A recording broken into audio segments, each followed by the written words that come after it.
Thanks for joining me on this Tech Geeks video. We're going to be asking the question, what do I need to run TP-Link Omada? Probably our first question is, what is TP-Link Omada? Well, TP-Link Omada is an ecosystem made up of access points, routers, and switches, probably like this one here, that all work together using a central controller.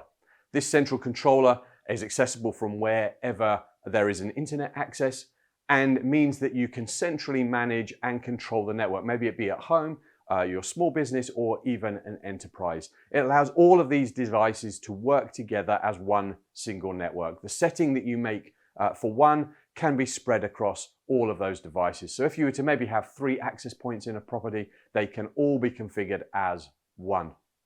It's a really simple solution. There are a number of vendors out there that are doing something fairly similar. If you've been used to using their control panels, this will probably be not that much different for you. The next question to ask is, what controller do I want to use to manage all of this? TP-Link has a number of ways of managing Omada. The first one is software. This can be downloaded for free and installed on your computer. Alternatively, you can use the app on your phone. This is a really great, easy, simple way of getting your setup running. But do remember, it's managed and controlled directly by the computer that you've installed it on. If you want to make permanent updates or want to be able to run some solutions like guest Wi-Fi or hotspots that maybe prompt or authenticate a user, then that software will need to be running 24 hours a day to make it work. So do make sure you install it on a computer that can be run 24 hours a day if you want that type of functionality, or maybe on a server. Also be aware that the configuration is connected to that computer or that install on your smartphone. That means if you lose that computer or damage it and you haven't got a backup, then generally your only route is to factory default all of the equipment and start again. So do make sure you make regular backups if you're going to be using the software solution, or if you're going to use it on your mobile phone. The best way to use it on a smartphone is really with your smartphone connected to a software or hardware install, which we'll talk about in a moment. That means all your smartphone is doing is giving you a simple, easy interface to what's actually already happening. Then the next option is an actual hardware controller, something like this. This is the OC200. This is the entry-level controller. It's PoE powered, which we'll talk about PoE power a little bit later in this video, but this lives on your site. It can probably manage 100 devices, 50 to 100 devices quite happily, of access points and switches. It's remotely manageable as long as it's connected to the internet, and this becomes the heart of how your network works. This means it can run 24 hours a day. It can make sure everything is doing what it needs to do. It can give you reporting and logging because it's collecting all of that information over a period of time. So that is probably one of the most common ways of making things work, which would be to use the hardware controller. There are 2 of them, the OC200 and the OC300 currently at the point of making this video. There is then a third option. It depends on which country you're in, which is a cloud managed or a truly cloud managed. It's a subscription service that TP-Link run for Omada, where all of these devices can be managed on a software controller in the cloud. That TP-Link provide as a subscription, a monthly payment. So that's another option for you.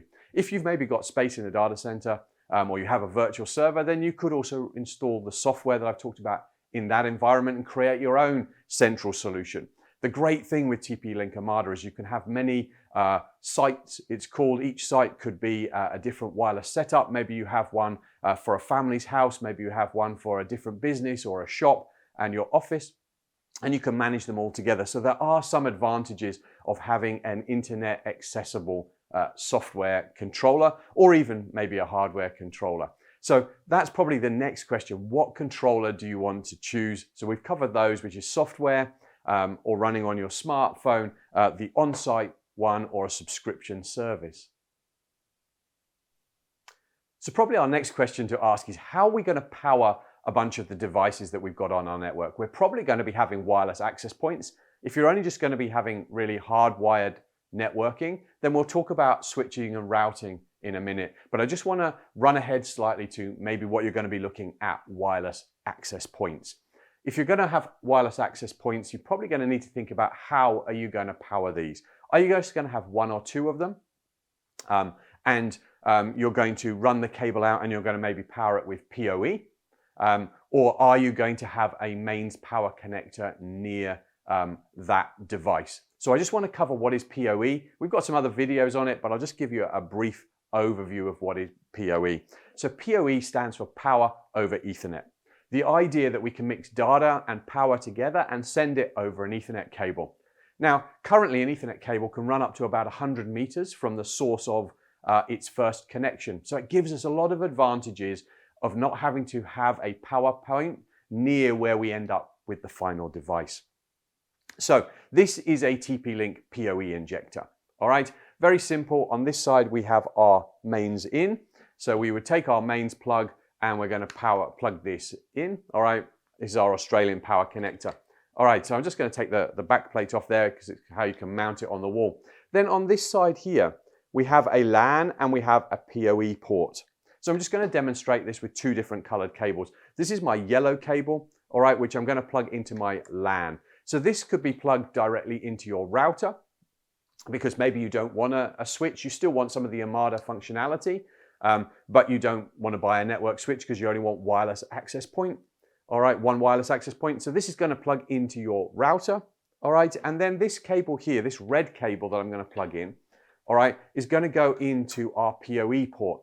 So what we have now is we have our data from our internet connection and we have power from our main socket delivered into this red cable. This red cable can now run up to 100 meters away from wherever we plug this in, and it will be giving power and Ethernet connectivity to the device that's at the end of it. So maybe we've got something like this TP-Link access point here, a nice big wireless 6 access point, and it's got a PoE in port here.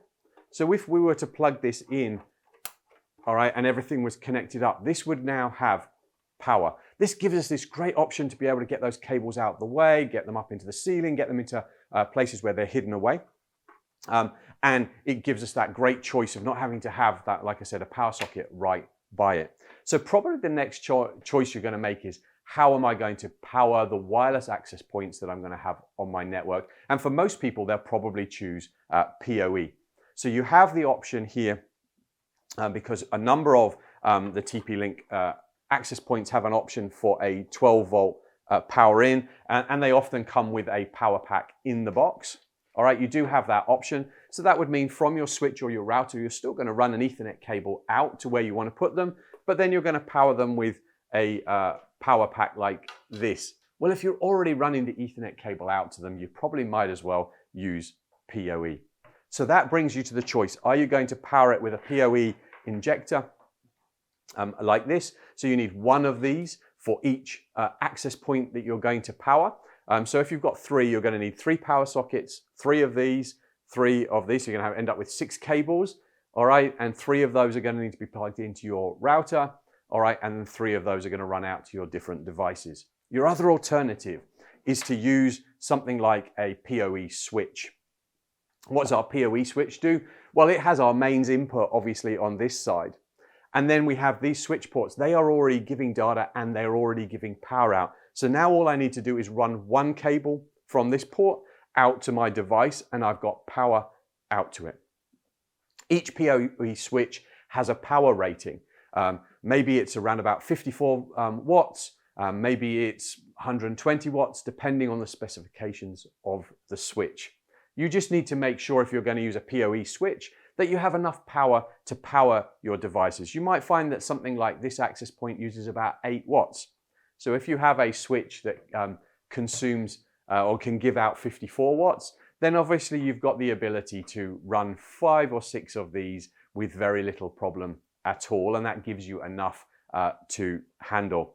We also talked about the OC controller, the hardware controller. Well, this can be PoE powered, or it can have a micro USB mains connector. We would suggest you PoE powered this. So again, if you had a PoE switch, all we'd need to do would be to connect these two together and it would receive power and LAN at the same time.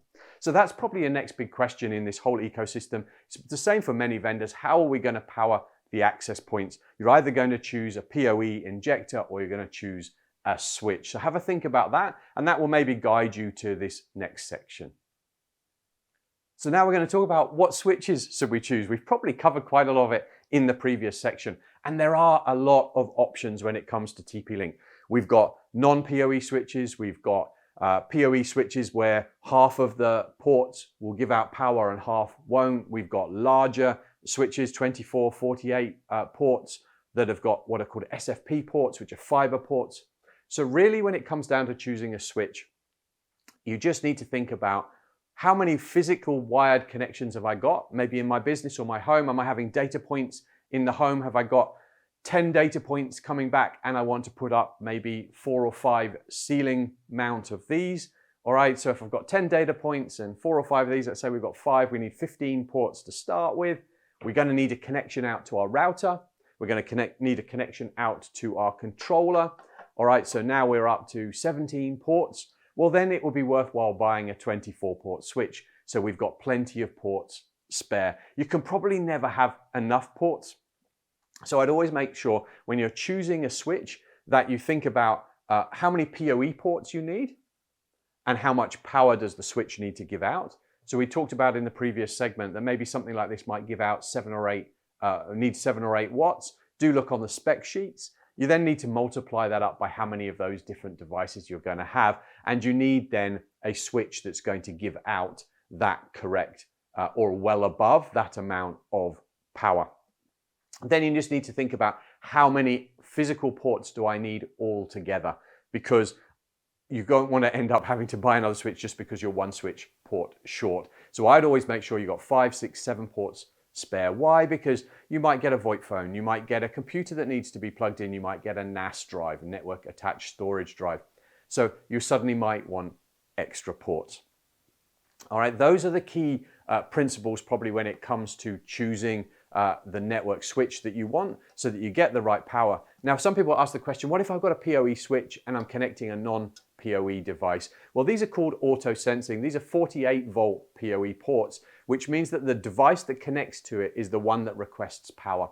So if I was to plug a PC into a PoE port, the PC isn't going to draw any power. It's not going to request any power. So the switch port won't send power. So it's quite okay to have PoE ports with non-PoE devices plugged into it. So choose a switch that has many, many ports than you actually need. Make sure that you have longevity in it, all right, and allow for all of your devices, computers, access points, controllers. You've still got to be able to plug your router into it. All of those bits and pieces will help you make the right choice for a switch. In this section, I'm going to ask, do I need a TP-Link Omada router? This is completely optional, all right? This controller or your software will run without a TP-Link Omada router. This could be plugged directly into a switch or your router. As long as there's spare ports, you can have wireless access points and switches running without the need for a TP-Link Omada router. As long as these can see the internet, this can manage all of your devices. If you want to complete the ecosystem up, and it does give you some advantages. It can be obviously, again, centrally managed. You get all that remote reporting. You do have some basic firewall-y bits of control on here. And obviously it's a neater way maybe to mop everything up, especially if you're doing certain routing or VLANs. It's all in one place. So this is an ER605, I think it is. It's a little VPN router. You can do VPN connections in and outbound. So it has quite a lot of neat little features. All right, this is not the controller for your network. This is the controller. All of your IP setups and everything are done from this. This will then hand out of those like a normal router. This will do your DHCP and everything, but the control and setup is managed on either your software or your hardware TP-Link Omada controller. So do think about, do I want to complete my network off? You can buy this like neat little router. It'll do PPPoE. It's not got a DSL modem in it. All right, so this won't run on your VDSL or your fiber to the node connection. This is for the fiber to the property options. You could plug this in if you've got Starlink, for instance. You could have the optional Ethernet adapter from Starlink and plug this into the WAN port. It does multiple WANs, so you could have your old NBN and Starlink on here together. You can put your Starlink router in bypass mode or your current router in bypass mode and hand over the control of your IP addressing and everything in the network to this router. So like I said, this is a completely optional part of the setup for TP-Link Omada. The key and real thing you must have is the controller, either software or hardware. This is completely optional, but it can complete it off in a neat way that everything is centrally managed and controlled. And then in this last section, our question is, what wireless access points do we need? We're presuming that you probably want to add wireless access points for your indoor and your outdoor. So we have this nice big outdoor access point. This is the AX3000. I think it's like the EAP 615 outdoor. All right, great wireless 6 outdoor access point, fully watertight. Obviously has the seals at the bottom once you put your Ethernet cable. So your Ethernet cable needs to run out to this. There are options to do these wirelessly to repeat each other. And in some instances that may work. I'm not going to cover that in this video. There are other videos we've done on doing that type of thing. But I would recommend, if you're starting out, that you really just consider getting Ethernet cable out from your switch or from your router out to these devices. So this would go on your outside wall. All right, Ethernet cabled all the way back, and it's going to receive that PoE power from your switch or your PoE injector. All right, and it's going to then be managed by the controller. So what's the key that we do with the wireless? Well, the controller on our computer, if we install the software or in this piece of hardware, it is going to set up your wireless network. And that's going to generally be a single SSID. That's our network name and password. So each one of these access points that I add, it might even be an indoor, which we'll have a look at in a moment, will get that same setting. So as I walk through my property, if I've got indoor access points, outdoor access points, they'll all maybe have the same wireless name. Might call it TP-Link Home or something like that.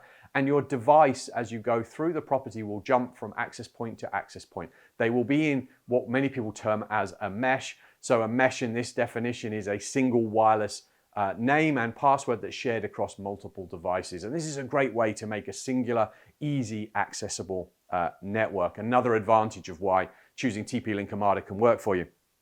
So we've got outdoor access points like this, and then we have indoor access points like this one. This is a wireless 6. We've got faceplate ones that can go over a normal data point and be rewired and give you Ethernet ports and wireless in there. So this is a great option, again, across your property to be able to have multiple access points. You do want to spread these out really well. This is about getting the right density in your property. We'd suggest putting a ceiling mounted access point maybe every 10 or 20 meters, maybe 15 to 20 meters in a standard house with normal walls. Why? Because wireless is absorbed by those walls and different properties, and so the signal will be reduced. And what we want to try and do is keep the strongest signal for all of our access points and our devices connecting, because if one device has a poor connection, it will actually draw down the speed for all of the other devices connected to that same access point. So we want to try and make sure that we spread out our density as best as we can through the property. So like I said, this is about choosing the right combination of access points, and there are plenty of ones to choose from. So spread them out over your property, make the best of all of these different options that are on here, and then you can use the controller to centrally manage them. You can set up different SSIDs if you want ones for guest and home. You can do other things and putting VLANs if you want to do more advanced networking and different IP ranges, but it's all managed and controlled by your software. So as you add one of these access points to your network and it gets wired in, you'll log into your controller, and this is the same for the switches and the routers and everything. The controller will spot it and ask you to adopt it. Once it's adopted, it will be added to that controller and pick up the central configuration that you have given for everything. So that's probably, hopefully, a good little look at what you might have with different access points and how they might all fit together. Like I said, you can choose these to be PoE powered or mains powered. There are some options to do these wirelessly. Do look at some of our other videos for options along to that. So hopefully that's given you a good, simple starting overview. So what have we actually looked at? We have looked at to start with, what controller? Are you going to go with hardware or software? We have talked about PoE. How are you going to power your devices with a PoE injector or maybe with a PoE switch? All right, we've then gone on to talk about choosing the right switch, getting the right number of PoE ports if you need it, the right amount of wattage that you need to power all of your devices, all right, and get the right choice for that. We've then had a look at the optional router. Do you need to have a TP-Link Omada router? And we've said that's just a complete option to add it. And then we've moved on to the access points.